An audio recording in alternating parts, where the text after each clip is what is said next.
Jesus told them more stories. He said, "Here is what the kingdom of heaven is like. A king prepared a wedding dinner for his son.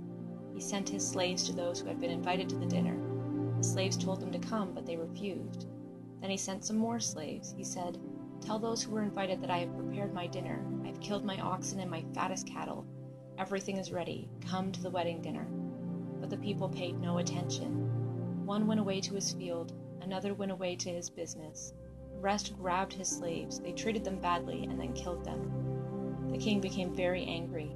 He sent his army to destroy them. They killed those murderers and burned their city. Then the king said to his slaves, 'The wedding dinner is ready, but those I invited were not fit to come. So go to the street corners. Invite to the dinner anyone you can find.' So the slaves went out into the streets. They gathered all the people they could find, the bad as well as the good. Soon the wedding hall was filled with guests. The king came in to see the guests. He noticed a man there who was not wearing wedding clothes. 'Friend,' he asked, 'how did you get in here without wedding clothes?' The man couldn't think of anything to say. Then the king told his slaves, 'Tie up his hands and feet, throw him outside into the darkness. Out there people will weep and grind their teeth.' Many invited, but few were chosen." The Pharisees went out. They made plans to trap Jesus with his own words. They sent their followers to him. They sent the Herodians with them. "Teacher," they said, "we know that you are a man of honor. You teach the way of God truthfully. You don't let others tell you what to do or say. You don't care how important they are. Tell us then, what do you think? Is it right to pay the royal tax to Caesar or not?" But Jesus knew their evil plans. He said, "You pretenders, why are you trying to trap me? Show me the coin people use for paying the tax." They brought him a silver coin. He asked them, "Whose picture is this and whose words?" "Caesar's," they replied. Then he said to them, "So give back to Caesar what belongs to Caesar, and give back to God what belongs to God."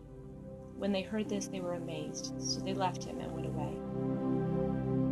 That same day, the Sadducees came to Jesus with a question. They do not believe that people rise from the dead. "Teacher," they said, "here is what Moses told us.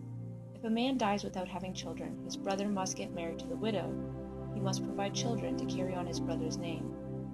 There were 7 brothers among us. The first one got married and died. Since he had no children, he left his wife to his brother. The same thing happened to the second and third brothers. It happened right on down to the 7th brother. Finally, the woman died. Now then, when the dead rise, whose wife will she be? All 7 of them were married to her." Jesus replied, "You are mistaken because you do not know the scriptures and you do not know the power of God. When the dead rise, they won't get married, and their parents won't give them to be married. They will be like the angels in heaven." "What about the dead rising? Haven't you read what God said to you? He said, 'I am the God of Abraham, I am the God of Isaac, and I am the God of Jacob.' He is not the God of the dead, he is the God of the living." When the crowds heard this, they were amazed by what he taught. The Pharisees heard that the Sadducees weren't able to answer Jesus, so the Pharisees got together. One of them was an authority on the law, so he tested Jesus with the question. "Jesus," he asked. "Teacher," he asked, "which is the most important commandment in the law?"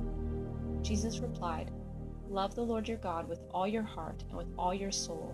Love him with all your mind. This is the first and most important commandment. The second is like it. Love your neighbor as you love yourself. Everything that is written in the law and the prophets is based on these 2 commandments." The Pharisees were gathered together. Jesus asked them, "What do you think about the Messiah? Whose son is he?" "The son of David," they replied. He said to them, "Then why does David call him Lord? The Holy Spirit spoke through David himself.